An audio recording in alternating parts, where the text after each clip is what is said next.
क्या आपने कभी सोचा है कि जगन्नाथ मंदिर की फेमस रथ यात्रा कैसे शुरू हुई? ये स्टोरी रहस्य, भक्ति और थोड़ी सी जादू से भरी है। चलो, मैं आपको टाइम में पीछे ले चलता हूं, जब राजा इंद्रद्युम्न राज करते थे।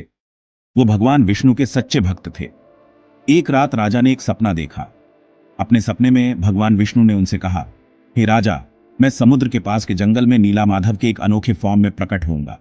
जाओ और मुझे वहां ढूंढो और एक मंदिर बनाओ। राजा उठे, पूरे दृढ़ संकल्प के साथ। उन्होंने नीला माधव को ढूंढने के लिए अपने दूतों को हर जगह भेजा। कई कोशिशें फेल होने के बाद विद्यापति नाम का एक पुजारी आखिरकार एक आदिवासी विलेज में पहुंचा। वहां मुखिया विश्ववसु चुपके से नीला माधव की पूजा कर रहा था। पहले विश्ववसु ने देवता को दिखाने से मना कर दिया, लेकिन विद्यापति की भक्ति ने उसका दिल पिघला दिया। जब विद्यापति ने आखिरकार नीला माधव को देखा तो वो मंत्रमुग्ध हो गए। लेकिन जब राजा इंद्रद्युम्न पहुंचे तो मूर्ति गायब हो चुकी थी। राजा का दिल टूट गया। उस रात एक और दिव्य संदेश आया, उम्मीद मत ली, तुम्हें समुद्र में एक पवित्र लॉग तैरता हुआ मिलेगा। इस लकड़ी से मेरा नया फॉर्म गढ़ा जाएगा। इसके तुरंत बाद पुरी के पास समुद्र में लकड़ी का एक चमकता हुआ लॉग दिखाई दिया।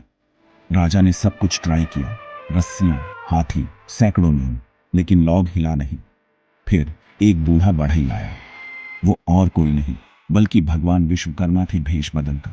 उन्होंने कहा, मैं मूर्तियां बनाऊंगा, लेकिन 21 दिनों तक कोई मुझे डिस्टर्ब न करे। राजा मान गए और बढ़ई ने खुद को एक कमरे में बंद कर लिया। दिन खामोशी में बीत गई। नक्काशी की कोई आवाज बाहर नहीं आई। 14 दिनों के बाद रानी गुंडिचा और सहन नहीं कर पाई। उन्होंने राजा को दरवाजा खोलने के लिए मना लिया। अंदर बढ़ई गायब हो चुका था। मूर्तियां अधूरी थी, जगन्नाथ के हाथ पैर नहीं। तबाह होकर राजा ने माफी के लिए प्रार्थना की। लेकिन उस रात भगवान जगन्नाथ उनके सपने में आए। हे राजा, चिंता मत करो, ये मेरे सच्चे फॉर्म है। इंसानी समझ से भी मैं ऐसा ही रहना चाहता हूँ, अधूरा फिर भी कंप्लीट। मुझे ऐसे ही स्थापित करो। और बिल्कुल यही हुई। मूर्तियों को पुरी के भव्य जगन्नाथ मंदिर में स्थापित किया गया।